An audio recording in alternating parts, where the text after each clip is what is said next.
speaker, Miss Ava Ratermann from Lisa Academy North.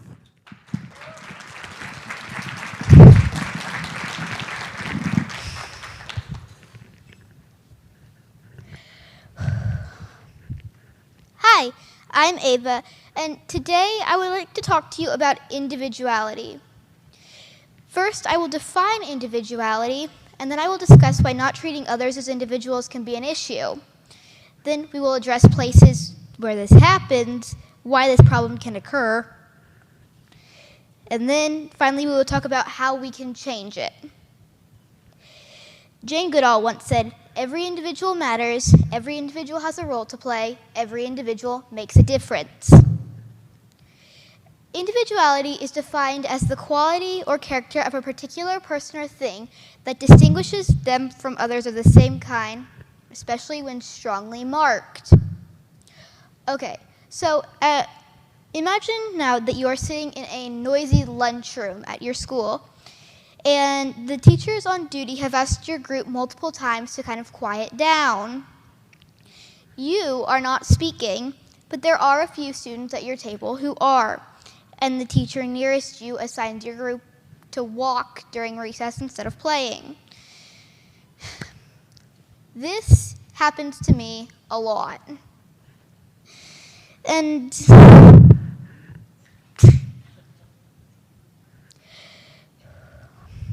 this upsets me a lot because I am a gifted child, and you may be like, well, what does that have to do with it?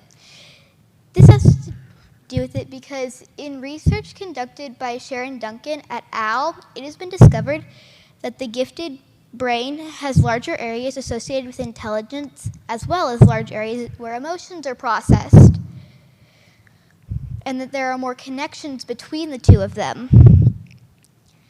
This helps explain why many gifted individuals have a strong sense of right and wrong, more intense emotions, and are often more empathetic than others. Along with that, parents are always telling their children that they can be unique and they can be different. But when we are treating them as if they're the same as those around them, for me, it goes against what I've been taught and what I believe, and that's not fair. This occurs a lot during schools, like if you're in a cafeteria or in the classroom. And look, I get that you teachers have tons to worry about. You guys have to make sure that you're keeping everybody in line, making sure that you're following the curriculum. You guys have state testing, but you also have your own life, too, besides school. And I know where you guys are coming from, but when you're punishing students who are innocent, it hurts the relationship with those students. My classmates and I have dealt with this for years. I, for one, am tired of it. I feel like this is something that other people notice too, but they don't really talk about it because they don't feel like it's something that they can fix or change. And this is me talking about it. I do have teachers who do treat me as individuals. Like my GT coordinator last year, Mr. Mahmoot. He coached me and worked with me one-on-one to help me prepare for the MathCon competition. I even got to go to Chicago and compete there. And that was a really big deal that he took the time out of his day when he could have been doing millions of other things to work with me, even if he was mad, sad, happy, or even bored. Because everybody gets bored. This doesn't just happen in schools, though, or this would be a different conversation.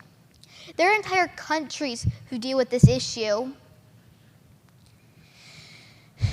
For example, the people of North Korea. They have closed borders and their government restricts all civil and political liberties for its citizens.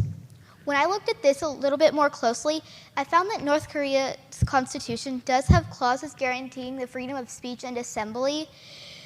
However, in practice, other clauses usually take precedence, including the requirement that citizens have to follow a socialist way of life. Now, have you guys ever treated others as if they're just one in a group rather than as individuals? I know that this is a question that may take a second. Okay, if you say you haven't, I kind of suggest that you think again, because we've all done it, whether we want to or not, whether it was accidental or not, whether we were just in a rush or just didn't think about it. Because it's happened so frequently, we don't even notice that we're doing it anymore. I have done it. If you've ever read Harry Potter, you'll remember that at Hogwarts there's a house called Slytherin, and I usually consider members of Slytherin to be villains. And this is a disservice to the majority of Slytherins.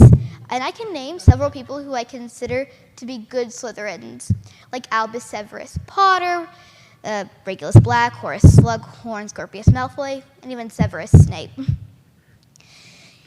Yes, Voldemort and his followers were evil, but it's such a small group compared to the number of people who have been in Slytherin, will be in Slytherin, or are in Slytherin.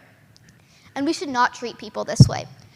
We should recognize that people are individuals and that people are individuals and are not part of a larger group. So what can we do? We can pay attention and think about how we are responding to people.